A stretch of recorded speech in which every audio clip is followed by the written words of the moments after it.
I invented this toy that launches rings of air. Because the ammunition is air, you never run out. The entire thing is all 3D printed parts except for a few rubber bands, and you can buy the files now on printables.com to make your very own.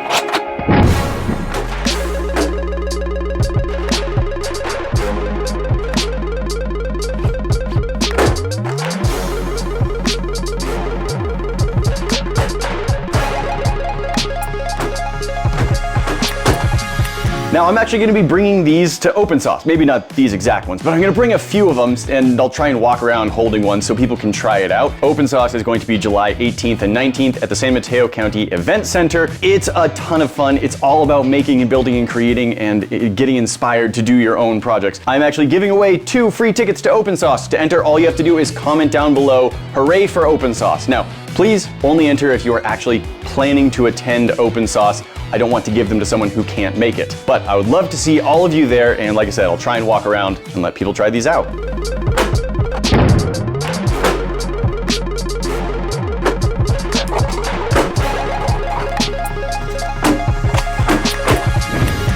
This has not been a quick project. I have actually been working on this on and off for multiple years now. In fact, coming up with the idea for this is the reason I reached out to Prusa in the first place, asking if they would be willing to send me a printer that I could use for some slightly larger stuff. And they did, but I ended up getting distracted by an entirely different project. So I did do some work on this before getting distracted by the largest filament printed project that I believe anyone has ever done. But now that's been done for a while, so I came back to this and I finally have a version that I am mostly happy with. These are some of my prototypes, my early versions that let me work out the kinks and bugs and figure out exactly how I wanted to actually make this work. And you can see there's a bunch of them and they all work slightly different, and some of them I don't even have all the parts to. This is the process of iterative design, where you create a version of it, you test it, you see what works, you change it, you build a new version, you repeat that process dozens, hundreds, or thousands of times. I don't think I'm into thousands, fortunately. If you count every different step, I'm in it definitely dozens and almost certainly hundreds. The whole idea was actually pretty simple. This right here is a toy that you can buy online. It's called an Airzuka, and it's a lot of fun. It's got plastic on the back, it's got a little thing you can grip, and elastic pulling it forward. So you pull it back, let go, and when you do that, it shoots out a little donut of air. That was only like half dry. I can do a lot more. They're a ton of fun. I like playing with them, and when I was over on the King of Random, I showed a way to do a DIY build of one of these. It was pretty early, one of my first videos when I was there. Growing up in the 90s, I always had Nerf guns and super soakers, and I gotta say that it was really fun having like that form factor, something with a trigger you could pull, and I really liked the idea of having one of those toy weapons that also didn't need ammunition. You don't have to fill a water bottle, you don't ever run out of darts, so I wanted to combine this with the form factor of like a Nerf gun and create one of these that works in the same method. And that is why I went through all of these iterations, as well as all of the dozens of sub-iterations that I haven't kept all of the parts for. I played around with so many different things. I originally tried to use this same plastic idea. You can see it in this one. I've got the plastic membrane back here. In fact, this one, I believe, still kind of works.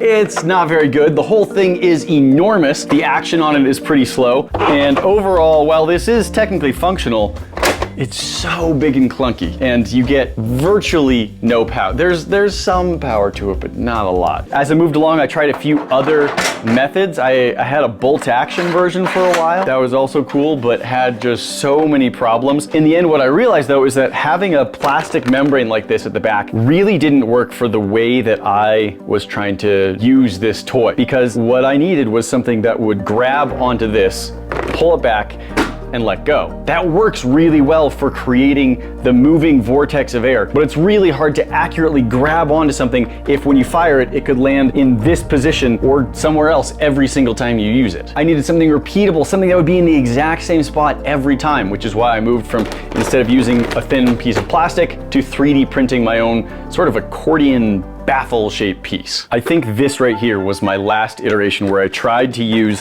the plastic as the membrane instead of printing something. And I can even show you some of what I tried to do to solve the problem. So this is the little release thing. The firing mechanism it shoots out a good amount of air. I actually really like that. I'm very happy with it. But you can see I just fired and it's at this weird angle here. On this one, I have the little 3 fingers that are supposed to go in and grab, but those aren't going to be lined up. So what I have on here is broken, but it's this sort of shroud piece. The idea is that when it went in, the shroud would push on the plastic in a circle, and that would help center that little grippy piece right where it needs to be for the prongs to grab onto it and then to be able to hook it and pull it back. It was super finicky. It did work a couple times. Very finicky, and the piece ended up just breaking from the pressure of it. There's like 7 different printed parts all being held together with rubber bands, tiny little hair rubber bands.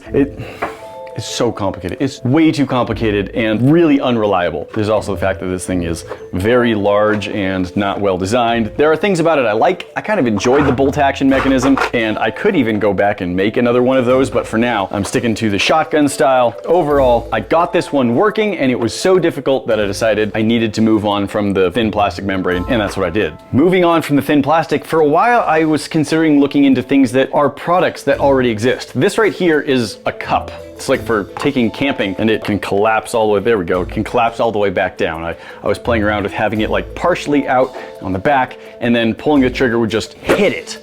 I tried a few different designs of trying to make that work, getting something that could reliably hit this with enough force and with the right direction to keep all the air uniform, because it has to kind of just all move together out the front. And if something hits it kind of sideways, it doesn't really work. It has to be a flat compression. So despite trying for, I don't know, probably a few weeks, maybe even longer with this pre-made thing, I could never get it to work well, and so I had to move on from there as well. In the end, what I realized was I can't get a good result hitting something from the back. I needed the action that's on this type of toy, where you pull something back and let go with a spring power already inside it. And that might even still be possible with one of these pre-made things. But looking at this, I did think, you know, this is just a piece of rubber with some folds kind of built into it. I can probably design my own version of that will work if I print it out of TPU. This is a piece of TPU filament, which mostly looks like any other filament. You can see it's a bit more flexible, but importantly, it's also very stretchy, and it carries that stretchiness over into things that you print. It's also incredibly tough. You only have to have a couple layers of this printed together before you have something that, like, you can't tear it apart if you used good print settings, which has always impressed me quite a bit. So I went about designing something that could be printed out of this TPU that could act kind of like these silicone cups. This is the final shape I have come up with, and I say final because this is, oh goodness, I don't even know how many of these I printed, 15, 20 or something like that. I've tried slightly different versions and sizes of this shape, changing the thickness of the walls, the angle that it goes out. It was originally more tapered like this, and then I realized that didn't really help with anything. This sort of accordion shape where the walls go in and out seems to work quite well. They're mostly straight, a little longer up here at the top, and that's just so I can have an attachment method to the rest of everything. This particular one is supposedly made of a Shore 90 TPU hardness. It comes in 90 and 95, with 90 being the squishier, softer version, but it ended up being way too rigid. I did have a different TPU that was much more relaxed and softer. This one worked quite a bit better. In the end, what helped the most though is I reduced it from being 3 layers thick to only 2 layers thick. I know, big difference, right? Actually made a huge difference. This is the final product. Sort of. Kind of. This is the final version so far. I'm at least very happy with how it works. It is repeatable, it is reliable, it is pump action, you have a trigger to fire, and once you load it, it just holds itself ready, so you don't have to do anything else to it. You can run around with it and then fire when you're ready. That pretty much hits every marker that I was going for when I started trying to design this thing. Let's take a look at how this whole thing works while we put it all together. Now, I will say that at this moment, this works as a guide for how to put together. As I go changing, improving, and upgrading this over, I don't know how long I'll keep working on this, this guide may become less and less accurate, but guess we'll find out. Right here we have every single piece of the gun, as well as some tools that we're going to be using and some rubber bands. Now these are number 33 rubber bands. They come in specified sizes. This is the size I chose, and everything is built to use this, both in terms of size and power of the rubber band itself. Just a note. We're going to start off with the front assembly, and I'll be showing you how it works as I put it together. So we've got the very front nozzle. We have I've been calling this a shroud. I don't really know if that's a good name for it, but we've got that. We've got our accordion made of the squishy TPU, and we have a few pieces that go on the inside, as well as our little pole handle here. Oh, and these plates. These will go on as well.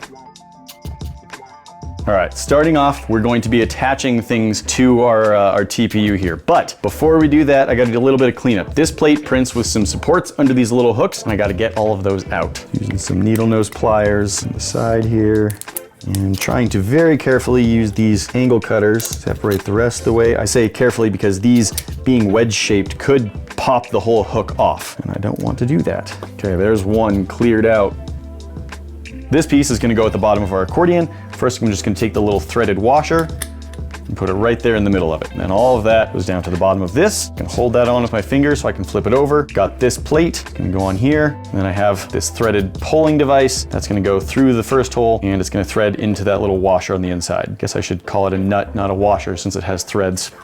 Now all of that's attached, and we're going to add some rubber bands. Got 2 rubber bands. Unfortunately, even if you have the size 33 rubber bands, they're not all made exactly equal, so just try and find 2 that feel about the same. Now, the way these attach, you have 1 rubber band that goes under 2 hooks side by side. So this rubber band is attached to these 2 hooks, just like that. And so the other rubber band is going to attach to the other 2 hooks. 1 and 2. All right, the shroud has 2 sides. One side has the tabs sticking up with 4 little locking spots. The other has 3 locking spots and no tabs, so it should print this side down. This is where you're going to want to attach the accordion baffle bit. And you're just gonna push it all the way through until this last lip is resting on this inner lip here. Just rest like that, fits nicely. They should be the same diameter. We're going to attach that piece onto this by threading it. But before I do that, I'm going to add just a little bit of machine grease onto the attachment points. That's gonna make it thread on a lot nicer. Now, if you look really closely on these attachment parts, there's a little bump down at the bottom, and there is a corresponding recession into each of the channels that it goes into. And that's the locking mechanism. That's how it twists together and stays hooked together. So I'm gonna just add some grease, and I'm gonna make sure a little bit of it is on that little bump, and then I'm gonna put some just on the sides as well. As you put this on and take it off a couple times, it wears in. The locking mechanism should still work, but it will wear in and get easier. The hardest time is gonna be when you first lock it together, because everything's just got really high friction. On the inside lip of the TPU, there are these little cutout triangles, and those correspond with the protruding triangles on the nozzle here. Going to put everything just slightly together, no pressure or anything. I'm just gonna twist this until it feels like it's engaged a little bit. That means the triangles should be lining up decently. There we go. And then I'm just gonna push and twist a little. That's all clicked together. It should hold nice and strong. We're good to go on. These holes in the nozzle here are not just decorative to allow these plates to go on. The plates are actually there because we need these holes so we can attach the rubber bands where they need to go. On the inside of the nozzle, there are 4 hooks, and we're gonna use 2 of those to attach our rubber bands. It doesn't matter which 2, just any 2 that are across from each other. Now, these rubber bands were a little bit twisted. I had the hooks pointed right in between the 2. So what I'm gonna do is just grab this release mechanism at the back. I'm just gonna unscrew it just a little bit to make it looser. Now I can reach back in and twist that plate. Now we've got the rubber bands nice and straight on to the hooks. And then I'll just tighten that back down. With all these holes in the nozzle, air doesn't come out the front, it just kind of goes everywhere. That's why we've got these plates, and these should just fit on with friction. Now, depending on your printer, your settings, your filament, they might just clip right on beautifully, or you might have to do a little bit of cleanup. You can see right here at the bottom of the squares, there's a little bit that didn't print beautifully, so I'm just gonna take this X-Acto knife and cut that off on all 4.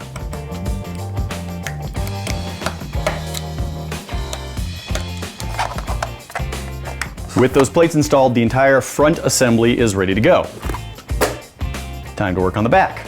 These right here are the main body of this toy. It was really important to me to figure out a way to use as few supports as possible. Supports are awesome when you're 3D printing. You can print infinitely more shapes because we have supports, but they're not a perfect technology, and you definitely don't get the same smooth texture on a supported surface as you do one that's printed without supports. If these pieces were oriented like this or like this, there's lots of contours and different heights. You couldn't have it all on the bed plate. You'd need supports everywhere. The finish would not be good. So I had to design everything to print vertically. So you would need as few supports as possible. Really, the only parts that need any are this bit of the trigger guard right here. There's no contact with moving parts on this surface, so it didn't really matter if it was smooth or not. I do still want to redesign this. I want to find a way to not use supports on that part though, because I don't like the look of that surface. So this is all oriented to print vertically. However, it's too tall for most hobby printers, so it's split in half. And using some techniques I learned while building my giant castle,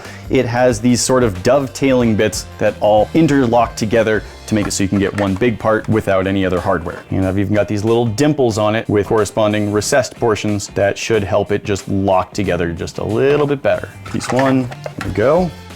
And piece two. So that all works for the main body, but I've got gears, I've got pieces that need to have like an axle on them. And printing those sticking out from the body would not have worked while printing vertically. Circles that you print starting at the bottom of a circle and going up to the top of it really don't come out truly round when you 3D print. So I needed something that would print horizontal, even though I didn't want this to print horizontal. So I have these slide-in parts that have all my axle bits on them. And those get attached just like that. Got one on each side, one from that side, one from this side. It all clips together, and that adds to the strength of this, holding it all together a little bit more.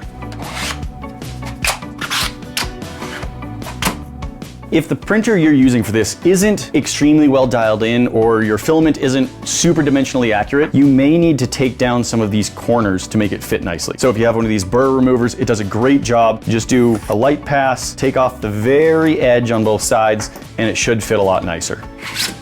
Next step, we're going to add our grips, or one of our grips. There's sort of an inside and an outside to the grip. This is the inside, and you can see on this one, it slides extremely nice and smooth. That's well dialed in printer. That's filament that does a really good job being dimensionally accurate. It does an elephant's foot. That's where it like prints and like squooshes out a little bit. If you have those, if this isn't sliding nice and easily, you're gonna wanna clean it up using an X-Acto blade or a burr remover or even just a small file, because it really is gonna make a difference if this is sliding nice and easily. I'm gonna take one of my rubber bands, put it behind this little hook here. Just pull it down until it's at the bottom.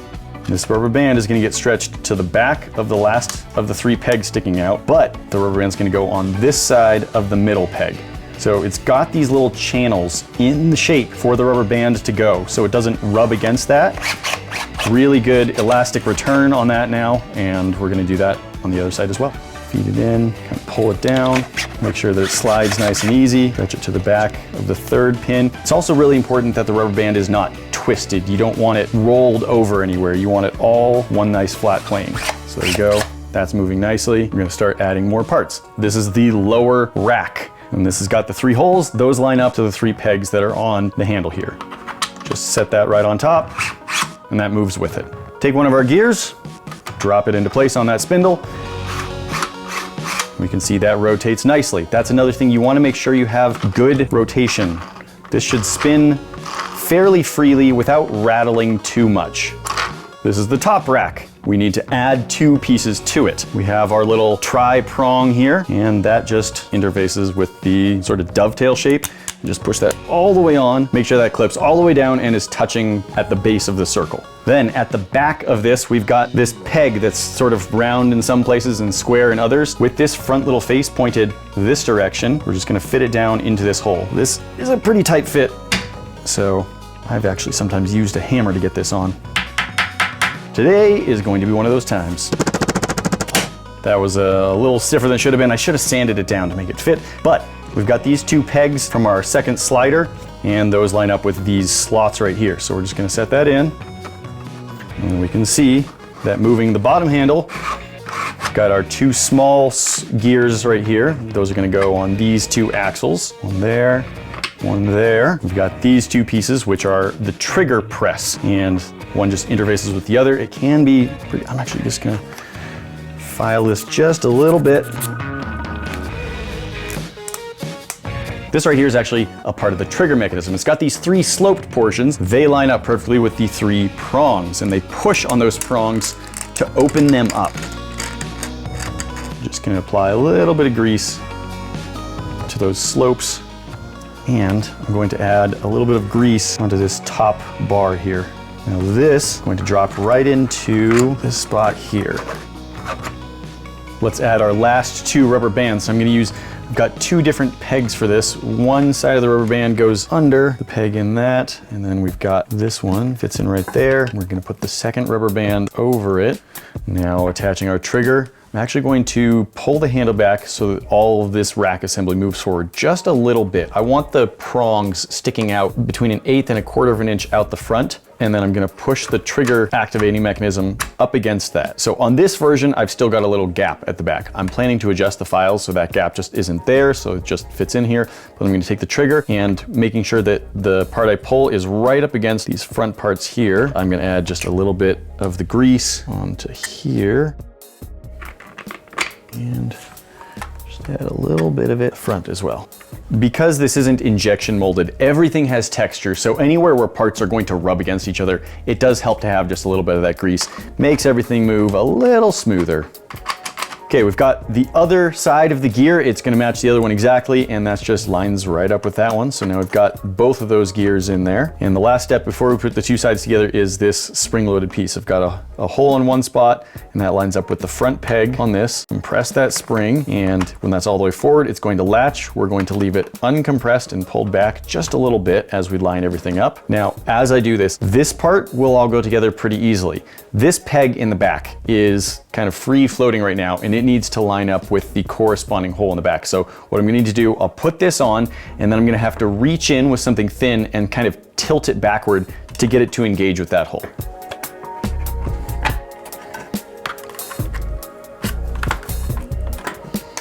Got that peg seated. So now to help hold it all together, throw on the handle. I've got this part back here, which again, just because it's a high friction area, I'm gonna add a little bit of grease to all of the pain points, the corners and stuff. Okay, that clipped together pretty nice. Got my outer grip that's going to attach onto the inner grips. Clicked nicely into place.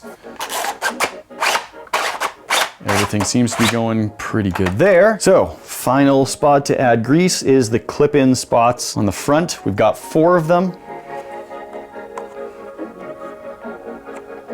And the matchup between those 2 is radially symmetric. It's got 4 spots. It doesn't really matter. It will go on just exactly the same all 4 directions. You can have it here, or you can rotate it 90 degrees. It literally makes no difference. Just a little bit of push with a twist, and it is all assembled. Now, I have had it happen where these prongs grab onto the release mechanism and they just don't want to let go, even if everything is assembled well. I actually found that what works, I just took a little file and I very, very lightly filed the tip of those prongs, this sort of inside edge, just a little bit of light filing to sort of round that off just the tiniest bit, and it worked. Now, that hasn't been needed every time, so I would say you should start without that, see if it's working, and then you can adjust if needed. There we go. So I said earlier that this is the final version for now. This is the iteration that I am at, but I am not entirely finished. There are a lot of things I actually want to add on to this. Improvements that can still be made. Some of them are functional and some of them are just aesthetic and for fun. And also, I would love your help. If you are an enthusiast of this type of toy, or especially if you have ever done this type of design, I would love to hear from you. Some things that I already have planned include overall some cool aesthetic details. You know, this handle is pretty boring. You could use some grips on it. There's plenty of space for decorations here on the sides. I think at the top there should be like one of those universal rail mounts that let you put on all sorts of different accessories. The buttstock here, which is just a plain plate, well, that's designed with adding accessories in mind as well. On this old version back here, I've got this shoulder stock, but it's not just sitting there, it also extends out, and frankly, I really enjoy that. I think it's a fun little accessory, and now that I know how to design better than I did when I made this, I think I can improve on this design even a little bit more.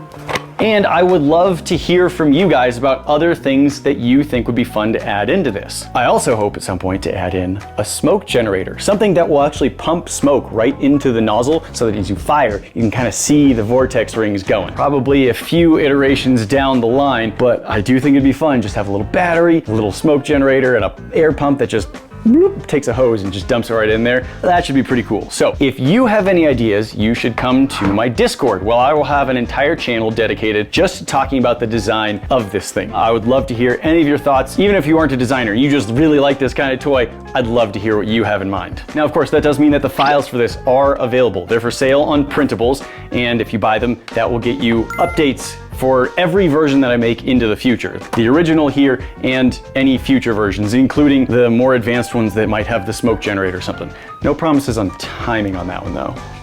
Now, while this can be printed in any combination of colors that you really feel like look good, I went with the black and orange because those are the colors of Prusa, who sponsored this whole video and project. It has been a ton of fun using their machines, not just for my giant castle project, but for smaller projects like this. I genuinely think their machines are great. I have a Core 1L of theirs that is like my #1 go-to printer. If I just have a thing I wanted printed, that's the machine I send it to almost every time. I was actually able to take an earlier version of this to Maker Faire in Prague, and Prusa set the whole thing up with a really cool event for makers and some really cool stuff at the Maker Faire as well. This right here is the most similar design to what I took to Prague. I actually left that one there because I wanted more suitcase space on the way back, but it looked pretty amateurish what I brought there, and it was in fact held together with tape. I used it up on stage like that with the tape and everything, and while I was very happy that I got something that was working, I'm much happier that I've gotten it to